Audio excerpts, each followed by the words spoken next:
podcast is part of the Sports Social Podcast Network.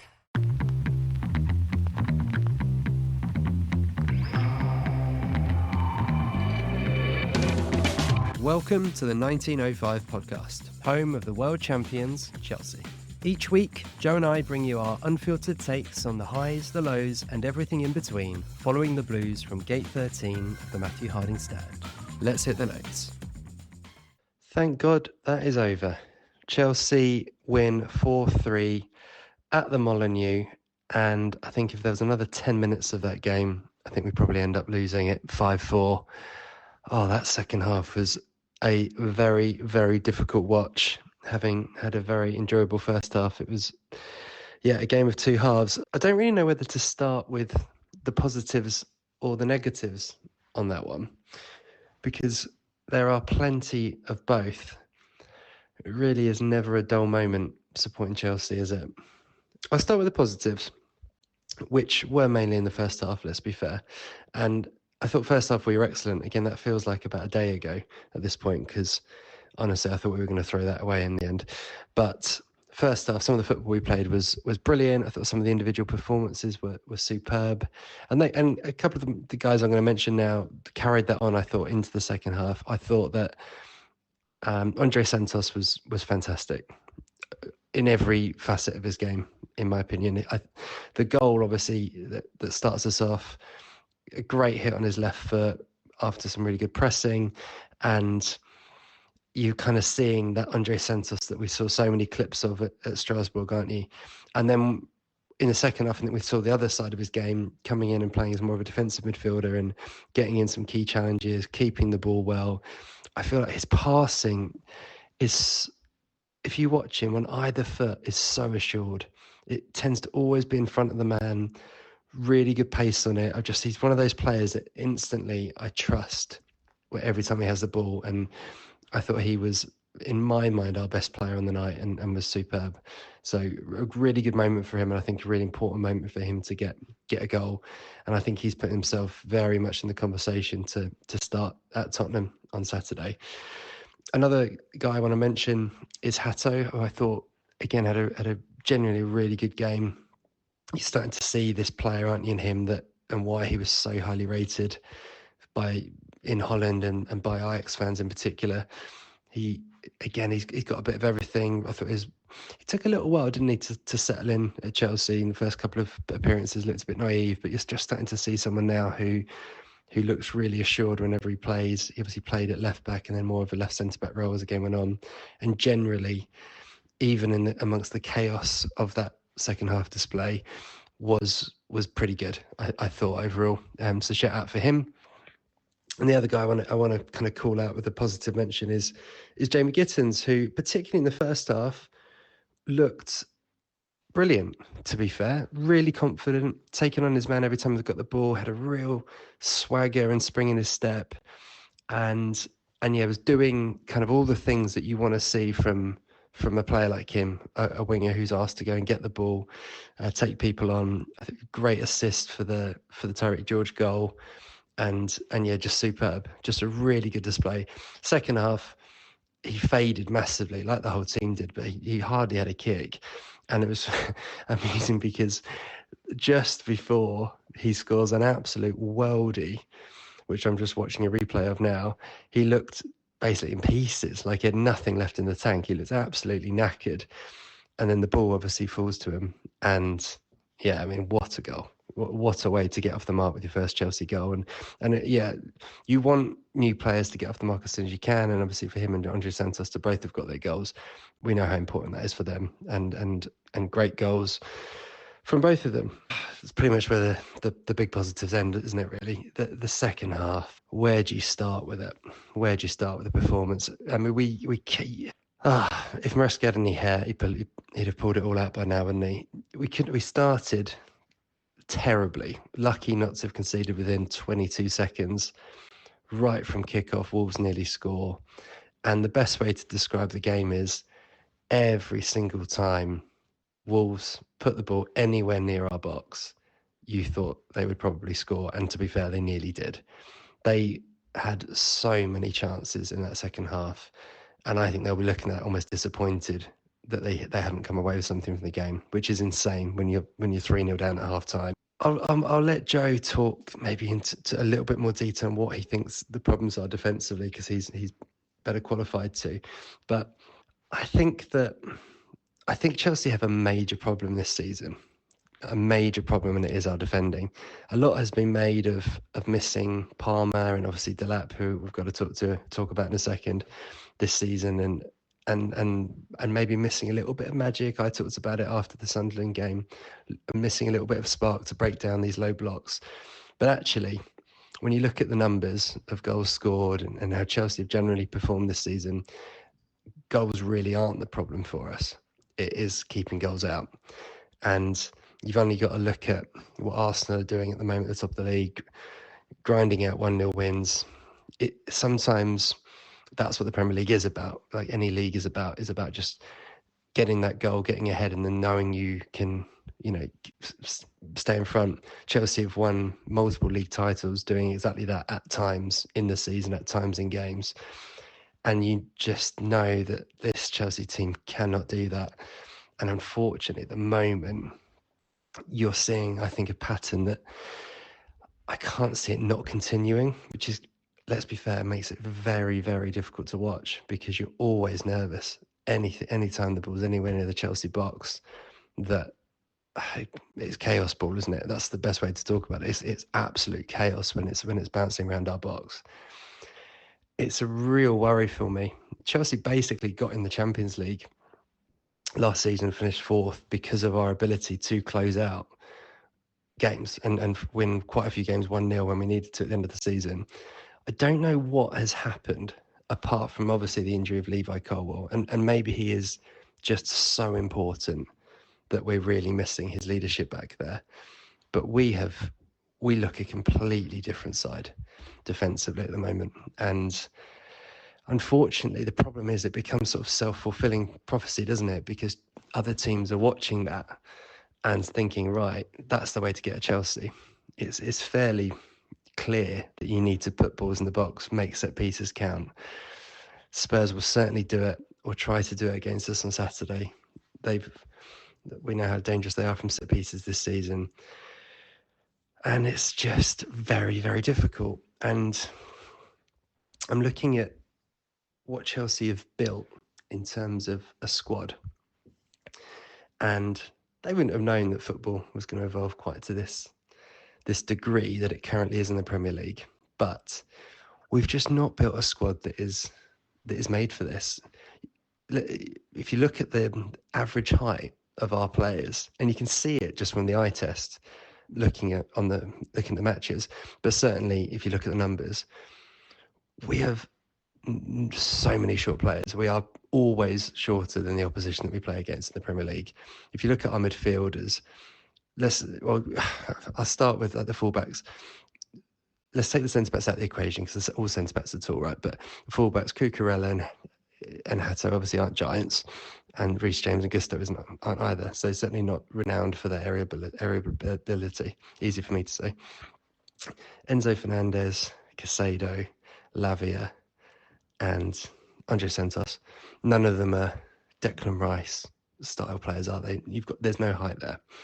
And then the attacking players, obviously, you've got lots of wingers, but again, not a huge amount of height there. And yeah, centre forwards, you've got a bit of height again. But basically, most of that team is not tall, not particularly aerially dominant. And I think it's going to be a big, big problem for us, because this era of the Premier League that we're living at the moment is so direct. And this is probably, it's hard for this not to sound a little bit bitter, I think, because clearly, if you're an Arsenal fan, you're absolutely loving the nature of the league at the moment, and the fact that every team seems to be chucking long throws in and putting set pieces a big part of the game, because you're dominant at it. As a Chelsea fan, it's going to sound really bitter to say this, but it is really dire, isn't it? In terms of what the Premier League currently is, and how slow it is. Every time there's a throw, pretty much within 40 yards now of the goal, most teams are looking to chuck it in the box, which means also waiting 60 seconds for the big guys to go up, waiting for the guy to trot over and take the throw, towel down the ball, etc. And it is so slow. And it's of course not going to end because it's been so effective for teams this year. I think I read a stat that there's 3 times the number of long throws going into the box this season than even last season. And so many teams are scoring from it. So many teams are scoring against Chelsea from it. That why would you not continue to do it? But it's a dire type of football to watch. Let's be fair, it's really pretty dismal. But Chelsea have to find a way to deal with it because it's not going to stop. It's not going to stop. Negative performances. I think as a collective, we lost our heads in the second half. So I won't talk on too many of the points. But what I will say is Liam Delap was disgraceful. He wasn't the only one getting stupid bookings. Estevão in the first half, Tyreek George. And actually, Estevão was a bit unlucky, wasn't he, with the bicycle kick, to be fair. But Tyreek George with the silly booking. And then Liam Delap, he came on. It was almost like he was a man with a mission to get himself sent off. And can you imagine, you've spent the best part of 3 months trying to get yourself fit, get yourself back playing again. He must have been so desperate to play. And he's immediately got himself suspended. It will probably be 1 game because it's obviously 2 yellows, but immediately rules himself out of the Spurs game. And you just kind of look at it and go, you idiot. What are you doing? And I'm not even going to sympathise and say, was he unlucky with either of the bookings? Because I think if there hadn't been those 2, it could have been another couple of incidents that he was going for as well. It was almost he'd wound himself up and was completely useless to us. And it's just so frustrating. And Maresca has been asked quite a lot in the press over not just this season, but last season about whether we had a discipline problem. And he's always played it down. He's always said no. But he's talking crap, isn't he? That there is clearly a problem, and we can put it down to naivety or young players or lack of leadership, whatever it might be, but they have to sort it because we are making life so difficult for ourselves. It's a hard enough league to play in without always giving yourself basically 10 men. And honestly, I feel very lucky that we got through that game without throwing it away in painful fashion, which, let's be fair, would have been a disaster. Having been 3-0 up, I think it would have been a really hard one if we'd ended up losing that game. But we didn't. We're in the hat for the next round, and I'll finish on that note. The draw hasn't been made at the time of recording. Let's hope it's a good one. And at the end of the day, the competition's opening up a little bit, isn't it? With a few teams going out tonight. Obviously, Spurs have gone out, Liverpool have gone out. You just want a decent draw and a chance to go and finally bury that little web of Wembley hoodoo that it's become. So let's hope we can do it. But yeah, feeling a bit weird after that one, I have to say. That was a really, really difficult second half to watch. But onwards and upwards. Come on, you Blues. Good morning from a very sunny Spain. I am currently in Barcelona watching my son in a football tournament here, which has been a lot of fun, a lot of joy for him, very eye-opening for the parents of our children and watching other teams play and how the Spanish and the Italians and stuff move the ball around. And it's been really, really brilliant, and our boys have competed just as hard and just as aggressively as they have, and it's just really nice to see how sort of 2 or 3 different styles of football and how we approach the game to how the Spanish and the Italians, etc., approach the game. So, yeah, it's been very, very good. I'm currently sitting on a sunbed overlooking Bar Coco Loco, which is a rather nice spot to be. Much nicer than being at Molineux, I would have thought yesterday, but there we go. Very touch and go with the result. I know it was seemingly, unbelievably never going to lose, and then suddenly it was like panic stations and, well, what seems to be typical Chelsea over the last few seasons. We just not all the time, and like Chris alluded to in his voice note, we went for a stage where we could kind of pick up 1-0 wins, and it seemed like we could see a game out and defend relatively kind of competently. But at the moment, a lot of that skill in terms of being stubborn has seemingly gone away. What was a remarkable start to the game. 3 goals in the first half and 2 goals in the opening 14, 15 minutes. And Chelsea playing some really lovely football out from the back. Really, again, the goal that Tariq George scored, for example, and was just a beautiful passage of play, sequence of passes, and finished off with a nice finish in front of goal. Obviously, Andrey Santos getting, I believe, is that his first goal for the club? Maybe he got one in pre-season, but I'm sure it's his first goal for the club in a real proper game. Finishing low to Jose Sá's left. And of course, Estevão's just quite remarkable chip lob flick thing. God knows what that was. It was quite remarkable. And I think that at that point, you just thought that Wolves would throw in the towel. They're bottom of the league. I don't think they've even won a Premier League game this season. Correct me if I'm wrong, but they looked devoid of all confidence. They were giving Chelsea gifts. I mean, the first goal, even though you could argue there's a fair bit to do when Chelsea get the ball, obviously it's given away by Wolverhampton, and then Andrey Santos puts it in the bottom corner, and then obviously Jose Sá and his defender make a mix-up for Estevão's lob. And so, yeah, Wolves helped us kind of get on the score sheet, and Chelsea were punishing them and were very, very clinical. But again, after the break, what happened? This will be the theme of many podcasts. It will be the theme of many media stories and what have you. But Chelsea's inability to see games out is staggering. I mean, you're playing the worst team in the Premier League at the moment. They are probably as low on confidence as anybody in the country right now. There's probably Championship clubs and Division 1 clubs that would probably give you a game a bit more than Wolves at the moment, because they just don't know how to score a goal. And then Chelsea, once again, they just capitulate. The 2 centre-halves didn't cover themselves in glory. I think if we start with Achampong, I think he didn't have his best night. He didn't have his best half by any means. But he's a young man. He's a rookie. We've said this a couple of times. He's going to make mistakes. And if you're going to make a few mistakes here and there, then make them in the League Cup. Don't make them in the Premier League. And we know he's a quality player. And I think youngsters like him will learn from those sorts of evenings. And even though he didn't do anything drastically wrong, it was just sometimes his positional sense was out of the way, or he got out-muscled, or perhaps showed a little bit of a lack of desire to get back in and make a block. As for his partner in crime, Tosin, for his fantastically dreadful performance against Sunderland, then gets the nod alongside him, but also is made captain. Now, it just seems to be now, if you're over the age of 25, you get the captaincy, which is absolutely ridiculous. Tosin is not a captain of Chelsea Football Club. He shouldn't be playing for Chelsea Football Club. He's not good enough. I'm sorry, just not good enough whatsoever. No more so. We can talk about every goal individually, and I won't go through those errors, but the last goal was just absolutely hilarious. I mean, I'm looking at it. It's 4-2 to Chelsea. And you know what they're going to do? They've just stuck everybody in our 18-yard box.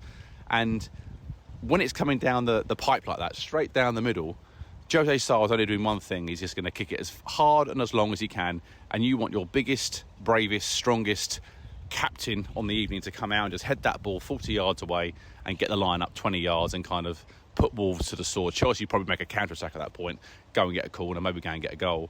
But what does he do? He lets the centre-forward pin him, and he actually wins the ball and flicks it on over his head. And Tosin doesn't seem to know what he's doing. Am I the only one that's noticing this? He just seems to be like he doesn't know what day of the week it is. Like, the ball's flicked over his head, but he sort of just stands and watches. It's just very, very bizarre. He's not a good player. I don't know how long we can keep going with this sort of... He sort of comes in for these games. He sort of gets 2 games in a row every now and again, and then he comes out the side for 3 weeks, and suddenly he's back in for 2 games. And I just don't understand why we're having this constant merry-go-round. I mean, I get it last night because it's the League Cup. I can sort of see that, but the fact that he played, in my opinion, it was maybe not solely at fault, but certainly a major reason why Sunderland scored that last-minute winner at the weekend. And a player seemingly with his experience should not be making mistakes like this. And he doesn't win first balls, he doesn't win second balls.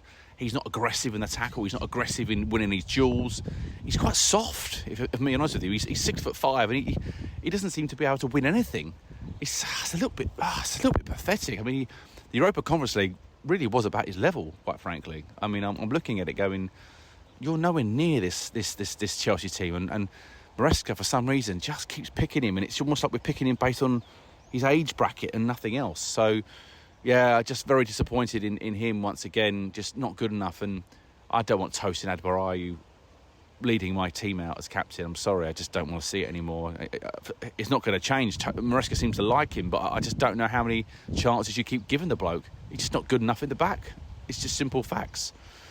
I mentioned Chelsea being 4-2 up just there. I will give a mention to Jamie Gittens, 2 assists and a wonder strike. Let's hope that he can gain some momentum from this, because I gave him a bit of stick at the weekend, not just because of the game at the weekend, but he's basically his first 10, 11 games of the season, whatever it is we've played, it has been dreadfully poor. He's not looked like anybody that's going to assist or score a goal for us at any stage of the season. But last night, credit where it's due, he looked lively. Obviously, his balls into the box were dangerous and obviously cutting, because we scored goals from them. And of course, his goal at the end was absolutely remarkable, and what ended up being the winner. But again, like I think Chris may have said this in his voice note previously, if that game goes a few more minutes, you just see that Wolves are certainly going to equalise. Whether they go and win the game, who knows, because the time's running out. But I think if had there been two or three more minutes, I think it would have been certainly a harum-scarum moment, because I just couldn't see, with all that momentum, if Wolves had got an equaliser, I think Chelsea would probably lose that on penalties, just because of the way the game had gone. So, yeah, we sort of thank our lucky stars that we managed to scrape through. Because of the kick-off times for my son and the travel time back and things, I've not seen the Chelsea game all the way through from start to finish. I was watching it from afar slightly and then grabbed moments when I could. But because Chelsea scored some early goals, it did mean that Wolves had to come out at us. And we did create chances ourselves after in between the Wolves chances, we had some too. And that's encouraging, because I don't think Spurs at the weekend are going to be the sort of team that are going to sit back at home and sort of play a low block. I don't see that. Where I see Spurs potentially scoring goals is from set pieces, long throws, corners, etc. Obviously, Chelsea failed to deal with yet another long throw. Once again, Tosin at the front of that queue, ball comes in the box, gets flicked over his head, flicks over the next one, then the next one it goes to Strand Larsen, and he scored to make it 3-2, I think, or something like that. And that's where I see Spurs getting their joy. They'll be launching it in. Van der Ven scored 2 goals last weekend, we know that, and they've got some players that can hurt us in the box if we're not careful. We just have this real massive inability to defend balls into our box, which is just painful. I mean, it's painful to watch. I mean, they have to get a grasp on this. They have to come up with some kind of plan to stop this happening, because you can't keep gifting teams goals. It's just madness. It's complete. It's like we're hoping that they don't do it. We're hoping to come across a team that won't do it, but everybody now who watches Chelsea will just be like, just stick it in the box at every opportunity. They can't defend it. So that's one way I think we can concede. But what will be good for us is that, say, Spurs will come out and try and play. And that will give Chelsea licence to cut through them like we did against Wolves, and we have done against a lot of other sides, like Liverpool, for example. We had lots of opportunities against Liverpool because we were allowed to get in behind them, because they created space for us, because they came forward. And I think that's something we've got to try to exploit as much as possible. I think we're not going to see Tosin for the Spurs game. I'd be absolutely shocked if we did. Quite frankly, I'll probably turn the telly off if I see Tosin start. But what I will say about Tottenham-Chelsea games is that the players do seem to understand what it means. And I think you're going to see a fairly typical Chelsea team at the weekend. Obviously, we've got no Liam Delap, because he was a complete twat last night. I mean, I've never known anything like it. A player that's been missing for so long, we're desperately crying out for him, and he must have known this. He's not stupid, and to do what he did with a few minutes to go, having not been on the pitch that long, just screams of just complete and utter stupidity. We've had something like 7 red cards in 7 games or something. It's just madness, like complete and utter madness.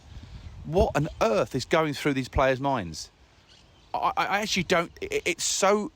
We can talk about them being young, but there's being young and being fucking dim.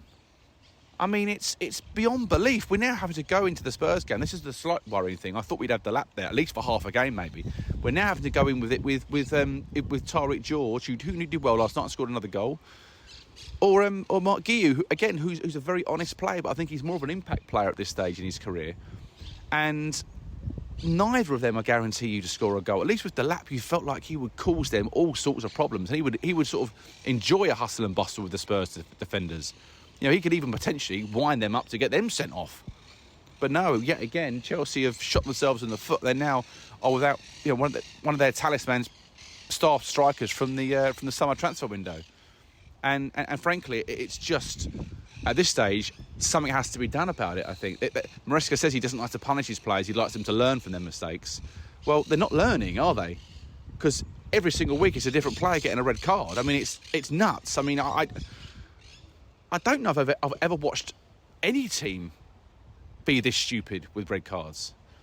If someone can email in or let us know if there's been a run of games where a team, particularly one of Chelsea's stature, has managed to get so many red cards week after week after week. It's absurd. And I think that is what is going to be the difference between Chelsea finishing 3rd, 4th or 9th, quite frankly. Our inability to keep 11 players on the pitch at this stage of the season is all very well saying that this isn't the business end, you know, it comes later on in the season. Well, you make life easier for yourself now. And we're dropping points to teams that aren't really in our league because we have a real deficiency in keeping 11 players on the pitch. And you're dropping points left, right and centre to sides that really shouldn't be anywhere near you. I mean, we talked about Man United and teams like that the other week. They're dreadful. And yet they've gone past us in the league. And you're letting these teams grow and develop. You're not keeping them back in their place where they should be. I keep telling people that Chelsea are a far better side than United. They're a far better side than Brighton or whatever. And yet, our own Brighton haven't done quite so well of late, but we always seem to slip up against them. And I'm just struggling to understand why we are so incapable of not kicking the ball away when we don't need to, or Sanchez not time wasting when he doesn't need to, or like Liam Delap last night, you're on a yellow card, and the very next time the ball comes in, he throws an elbow at a centre half. Like, it's crazy how mad it is. And I think even though Spurs are a team that we've always had a very, very good record against, you know, like, I'm not one of these people that you always think, like, at some stage that's going to bloody turn. At some stage, you know, we're going to get caught out. We're going to do something daft again at the weekend, and we're going to get another red card, and we're going to lose that game or draw that game. They've got to be very, very careful. I think that you're going to see Enzo come back. You're going to see Neto coming to the side, but I would really like to see Estevão Willian play this game. I think we keep seeming to play him in like the weaker game at the moment, which is a bit strange. I think this is a great opportunity.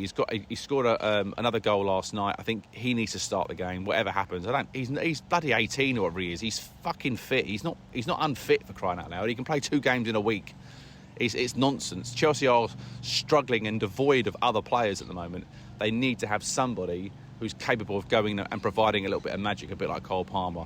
So I think for me, he has to start. And if Chelsea do fail to beat Spurs at the weekend, you know, it's going to really dent our pride for one, but it's going to dent our kind of run into the Christmas period, because you're going to be finding yourselves scraping and trying to claw back these points. And I know that at the weekend City ended up losing and Liverpool ended up losing and what have you, but you just feel like these teams will eventually get it together. So we have to stay in the fight. We just cannot keep letting these sides get away from us. And at the moment, the weekend's game seems to be like a game that it feels like must win in a weird way. It really, really does. We can't keep saying after every 2 wins we sort of say, oh, you know, another season-defining game. I mean, how many season-defining games can you have in a 6-week period? I mean, it's absolutely nonsensical, really. I think Chris is going to give a more detailed aspect on the Spurs game in our last voice note today, so I'll leave him to kind of finish on that. But I just want to bring back to the Wolves game just to finish off here. What I will say is that it's a League Cup match. So yes, there were some crazy things that happened. Yes, the defending yesterday at times was absolutely fucking terribly bad, like terribly bad. But cup matches are always a little bit weird. You do get them. FA Cup and League Cup matches, as long as I've been alive, these games sometimes never make sense. We've come back from big deficits in the past and won games, or drawn games and then won on penalties, and we've also done the same thing in defeat. And what I will say is this: at the very least, Chelsea won the game. They won it in 90 minutes. They got through, and I say you can't ask for any more than that. If you'd said at the start of the game Chelsea are going to win that game 4-3, you would just sort of say, right, brilliant, nice. That was an exciting game, and move on. What I will say is, like Chris said, Chelsea are capable of scoring a goal, but so they're keeping us excited, at least in that area of the field. But my goodness me, they need to start shutting the door. But last year, if you remember, when Chelsea was scoring goals, Maresca decided at some point, it was roughly halfway through the season, you could see him really working on the back four, and Chelsea started scoring one goal a week, and we would try and win 1-0 or maybe 2-1. So don't be surprised if he suddenly decides that if this carries on, he decides to go a bit more defensive, and that might end up kind of taking away some of our free-flowing football. So I hope that doesn't happen, because he's got Cole Palmer, he's got Estevão, he's got these wonderful players, these creative players at his disposal, and they won't want to play defensive football, that's for sure. But I can see, if things are starting to go awry, or we start to drop more points by playing this way, that he will start to go defensive again. But listen, I'll hand back over to Chris for his summary and the build-up to the Spurs game. But at least we won. We're through to the next round. We have Cardiff away in the next round, which is a very favourable draw, although you can't count any chickens when you're Chelsea fans at the moment, because the team is quite up and down. But at least we have an opportunity to get through to the next round if we put in a good performance against Cardiff. So still a very good win, a win to win whoever you play, and particularly against a Premier League outfit, although we made serious hard work at that.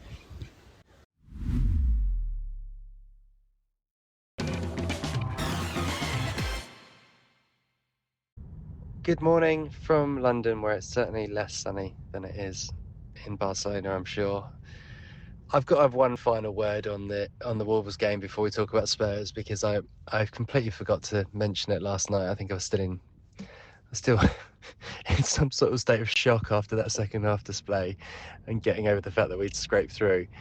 But wow, Jorgensen, this is going to sound harsh, but I cannot remember a worse Chelsea goalkeeper in the last 10 or 20 years in terms of his performances. I actually don't think he probably is that bad a goalkeeper, but I think where his head is currently at, I think he's completely lost confidence. And again, I talked a little bit last night about the fact that we've got a few players who are struggling with this direct style of football that we're seeing a lot at the moment in the Premier League in England, and he epitomises it better than anyone, because any ball that came anywhere near his head, until he claimed one, didn't he, very late on, which was, in fairness to him, a good claim and an important one to kind of finish the game. But up until then, it was just horrific, wasn't it? Like, there was that one, I mean, there was a few, but there was one that in the second half came over his back post. He just completely missed it. And he's just one of those players, we saw it in the earlier round against Lincoln. You're just thinking teams are, exactly as Joe said, just thinking get the ball in the Chelsea box. And with him in goal, it's a massive, massive issue. So, yeah, I just had to mention that. You look at someone like Penders, who seems to be doing well at Strasbourg still. Lots of talk about whether he'll come in next season. I mean, in the fact that he is over 2 meters tall, he's the same height as Thibaut Courtois, actually. I looked this up because I geek out on heights and things like that. And actually, it's well set up for him to come in and be a Chelsea goalkeeper right now because of his aerial ability and that fact alone. But that is one for next summer. Unfortunately, we'll be stuck with what we've got until then. But I had to mention Jorgensen because it's really concerning, and I never thought I'd say it, but praying that Rob Sanchez stays fit and available, because yeah, we certainly need him right now. Let's talk about Spurs then. I mean, so many great memories against Spurs in my Chelsea supporting life. I think genuinely, I mean, it's an incredible record, isn't it? over the last 35 years, I can remember a handful of defeats. There have been only a handful of defeats. You can pretty much count them on one hand. It's really been quite a remarkable run, unlike anything else really in the Premier League, and bizarre when you think about. It's the really strange thing about sport and about football, isn't it? That you can have different managers, different players, different owners even, and somehow these records against certain teams continue, and it's like a mental challenge, whatever it might be. And we have an amazing record even at the new Spurs stadium, where we've won, I think, 4 out of 5 visits there, if my numbers are right. Last year's was a crazy game. If you remember back, it was the Cucurella boot gate, where he changed boots after about half an hour. We went 2-0 down, a brilliant goal by Jadon Sancho, and then really just a brilliant second half display from Chelsea with magic from Cole Palmer, a big goal from Enzo Fernandez, and those 2 penalties from Palmer, including that amazing Penenka. He won't be available, which is a huge miss, I think. I mean, it goes without saying, but I think in these big games, you really feel the pain of not having a talisman there. How do I feel about the game? I'll be honest, I'm nervous. I'm always nervous about playing Spurs, because I always think that you can have an amazing record, but the things, it's going to change eventually, isn't it, as Joe said, and you certainly can't be overconfident. And that, I think, under Thomas Frank, we'll hand over to Carl, who is a very good friend of Joe and mine, and a big Spurs fan, to give us his thoughts on the game. He also listens to the show, Carl, bless him. So he'll give us a kind of a bit of his thoughts about where Spurs are under Frank. So I'll let him come in with that. But Spurs have shown that they can beat the bigger sides this year. They've had an incredible win at Man City, and I think they'll make life difficult for us. That's what I've got in my head, and particularly I'm worried about set pieces. As Joe alluded to, is where Spurs are very strong, and it's clearly where Chelsea are very weak. What do I think that Chelsea will do team-wise? I don't know, is honestly. I think there's a few areas of question mark, I think, of the team this week. I think it's not as easy or as obvious as it maybe has been. I think against Sunderland, I think I pretty much picked the team bang on the 11 it was. I think the more interesting areas probably are what we do in attack, and whether he goes with João Pedro and Marc Guéhi, or whether he goes with another midfielder. My gut feeling is he'll probably put another midfielder in, so we'll see Caicedo alongside maybe a Lavia or an Andrey Santos, with Enzo Fernandez in the 10, and then either João Pedro or Marc Guéhi up top. Probably João Pedro, let's be fair. We know Pedro Neto will come back in, and I'm kind of with Joe, really. I just would really love to see Estevão start, for all of the reasons Joe said. I didn't even mention his goal last night. I mean, Joe did. It was beautiful, wasn't it? Absolutely stunning finish. That's what I'd like to see. My gut feeling is it'll probably be Garnacho, but yeah, we will see. And I guess the other one worth mentioning is Wesley Fofana, because he's back fit, has been on the bench 2 games running now, and I think it will tell us a lot about where Maresca's head is with him, in terms of has he lost a bit of faith with him or not? Because I think if he hasn't, and he still believes in the Wes Fofana that we've spent 70 million on, then he'll start on Saturday, and probably alongside Trev Chalobah. I think if he doesn't, then I think it's a pretty telltale sign that he's down the pecking order now officially, after these injuries and some less than amazing performances. But I'll hand over to Carl for his preview on the game, and then I'll come back for a final word from myself. Hi, Chris and Joe. Thank you very much for having me back on the 1905 podcast. I'm speaking to you fresh off the back of our Carabao Cup exit at Newcastle last night, so I'm not in the most positive frame of mind, let's say, but I'll try and offer a balanced look at where Tottenham is as a club right now. And the bottom line is really that compared to last season, it's all change on and off the pitch. We're a very different club to the one that you faced last year.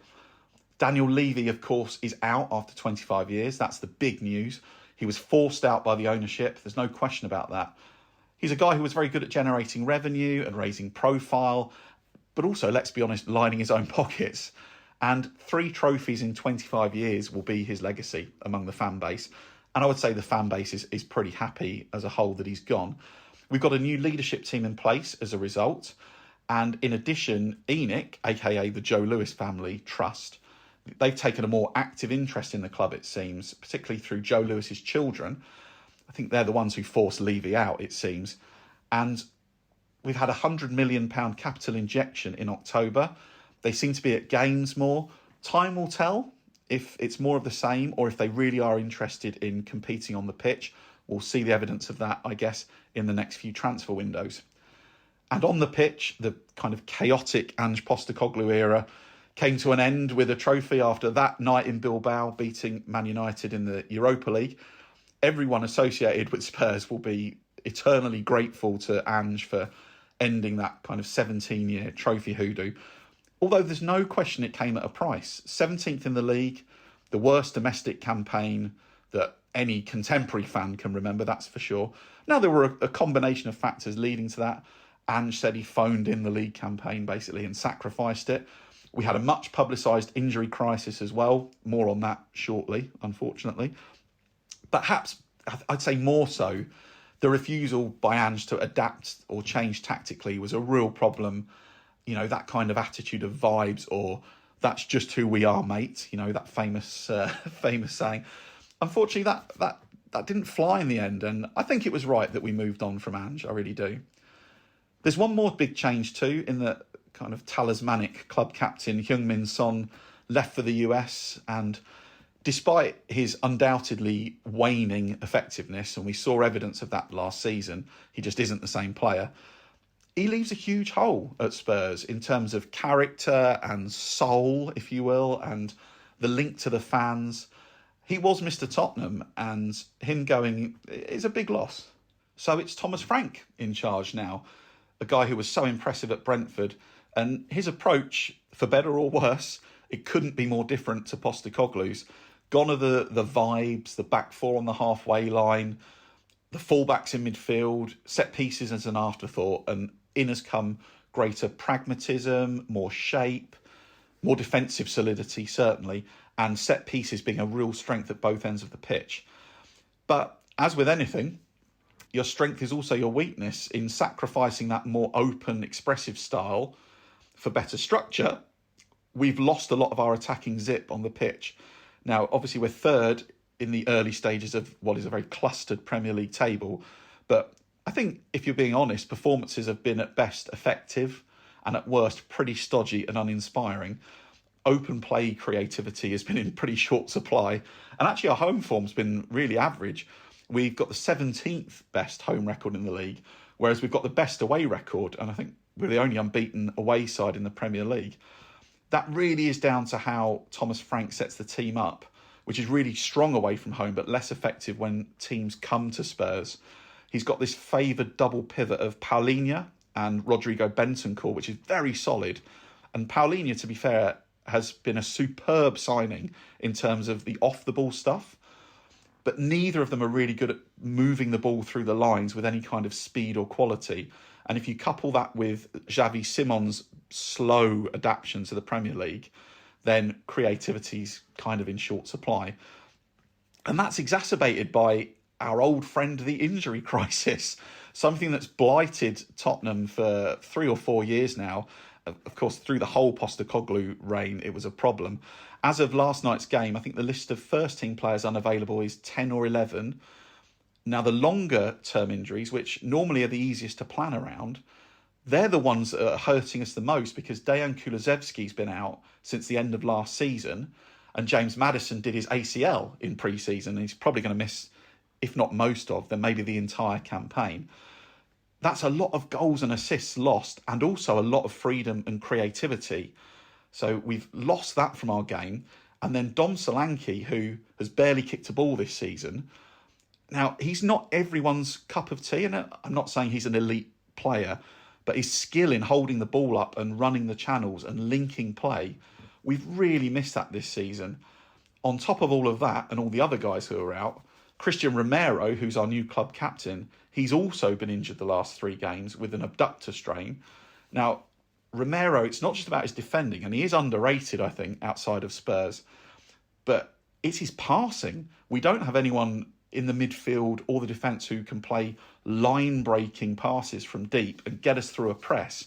And that's what we miss most when Romero's not there, because he's a really skillful footballer. So we've got some problems in terms of injuries, there's no question about that. So that brings us quite neatly onto the game on Saturday evening and where it might be won and lost. Now, if Romero's still injured, then Kevin Danso will play alongside Mickey van der Ven, probably with Porro and Spence, then Bentancur and Paulinho in front. Now, it's a really solid unit off the ball, but not so much on it, as I've already mentioned. I think Chelsea will get loads of joy if you press high up the pitch. We just won't be able to play through any kind of press, and you've got Vicario in goal as well, who is really poor with the ball at his feet. So if you press high, make us go long, you'll get lots of turnovers, because our strikers generally this season, in the absence of Solanke, haven't been able to hold the ball up in duels, particularly aerial duels. Richarlison's really weak and poor at that. So if you can make us go long and direct, then you'll turn the ball over. Also target Porro. While he's much improved defensively, he's still a weak one-on-one defender, and he leaves big gaps when he goes marauding up the pitch. So I'd be looking to get my best 1v1 winger on that side of the pitch. Stopping Spurs from open play is pretty easy at the moment. Keep a central shape. We can't play through. We really struggle. Force us to go wide and double up on Kudus, who is by far and away our best creative outlet. If you can do that and force Spurs to go left to probably Brennan Johnson or Tell, well, they're just nowhere near as effective. That's a pretty simple way of stopping Spurs on the ball. If you flip the coin and see how Spurs can hurt you, set pieces. I know it's been a problem for you this season. I do listen to the podcast, but we're probably the second most effective side from corners after Arsenal. And I'd say that at both ends of the pitch, defending we've improved as well compared to the Ange era. I think Mickey van der Ven's our top scorer this season with 5. We're really dangerous from corners. Kevin Danso, if he plays, has a long throw too, and I know that's an area you've struggled in this season, so watch out for his long throw. In terms of open play, if Kudus has a good game, Spurs do. And there's a bit of a wild card as well in the shape of Randall Kolo-Muani, who we've got on loan from PSG. When we signed him, he picked up an injury immediately after joining, but he's working his way back. He started against Everton up front. He was a massive upgrade on Richarlison in terms of being able to link play, carry the ball, hold people off. He was on the bench against Newcastle last night, so I assume he might start on Saturday if he's fit.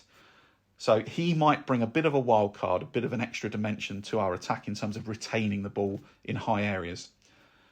Obviously, we've only got 1 home league win this season compared to 4 away wins. And given Chelsea's extremely good record against Spurs, as I said last year, this is my least favourite fixture of the year. I'm not particularly confident about winning the game. I go for a conservative 1-1 draw. I think Chelsea have more ways to hurt Tottenham in open play, and we will be a real threat from set pieces. So I expect it to be tight and maybe come down to 1 or 2 moments rather than being a goal fest. Massive thank you to Carlo for that fantastic summary from the Spurs perspective. Carl's probably the only Spurs man in the world that listens to the Chelsea podcast, and really appreciate his views.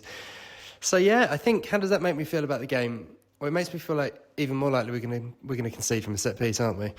How did Chelsea put an end to that? How do we get more solid at set pieces? Because Spurs are going to target us on that. There is no question at all. And as I mentioned last night, going through basically the squad makeup that we have, we just haven't got a lot of height. So Chelsea are going to have to really think that through in terms of an approach. And you're really looking at Rob Sanchez being aggressive, aren't you? Particularly for throw-ins. I heard this talked about in the Sunderland game, talking about goalkeepers being a bit more aggressive on throws, playing on the 6-yard box, basically being there to go and claim the ball. Sanchez has got the height, and actually probably one of his strengths is that, let's be fair, is claiming those high balls when he's on his game. So you're looking at him to really be dominant in that perspective. And I wonder if it affects the centre-back choices as well. Chalobah will play. I think that's the easy option. We know that he's had a week's rest. I think he's been a little bit up and down this season, but we know that he'll start. So then it's who do you play alongside him? And I wonder if Joe's favourite player, Tosin's going to play for his height. I don't want him to. I really don't want him to. I'd like to see Fofana or Achimpong, I think, but we'll see. We will see. Cucurella against Kudus will be a really good battle, I think. You probably, if you wanted to pick where Spurs' strongest out kind of attacking player would be, you'd want it on the right because Cucurella is so good. So Cucurella will relish that matchup, there's no doubt. And with Porro on the right as well, I wonder if we'll get the wish that we asked for earlier, and I wonder if they'll be tempted to play Pedro Neto on the left and put Estevão on the right to kind of give two very kind of good dribbling options going forward. But as I said, it may well be Garnacho. It's a big game.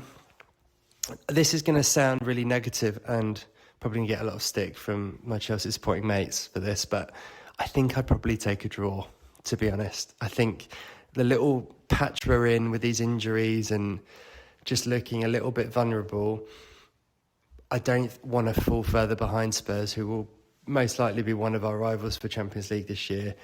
I don't think a draw at Spurs would be a bad result, and then we dust ourselves down and just try and get a little run of wins going together again.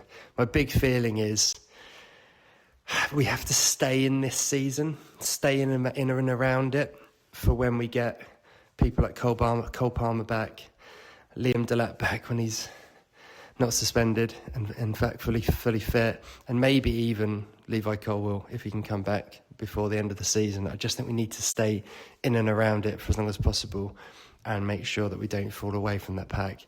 So yeah, big game, big night, and we'll be back on Sunday to reflect on the game. So keep it locked, and remember, every little thing's going to be all right, even from set pieces.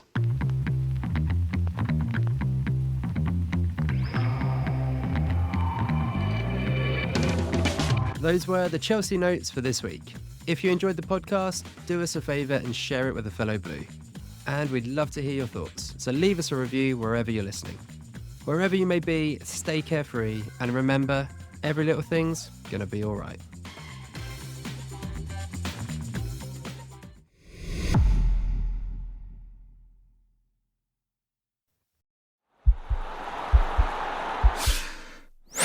This podcast is part of the Sports Social Podcast Network.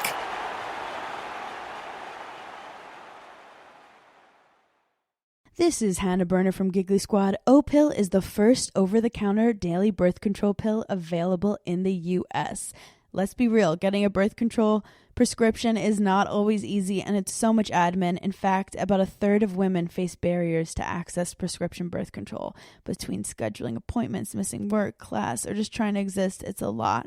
But now O-Pill is putting birth control in our control. O-Pill is a daily birth control that's FDA approved, full prescription strength, and estrogen free, and 98% effective when used as directed. Grab it online or at most major retailers, no prescription or doctor's appointment needed. So if you're thinking about birth control, check out O-Pill to see if it's right for you. Use code GIGGLY for 25% off your first month of O-Pill at OPILL.com.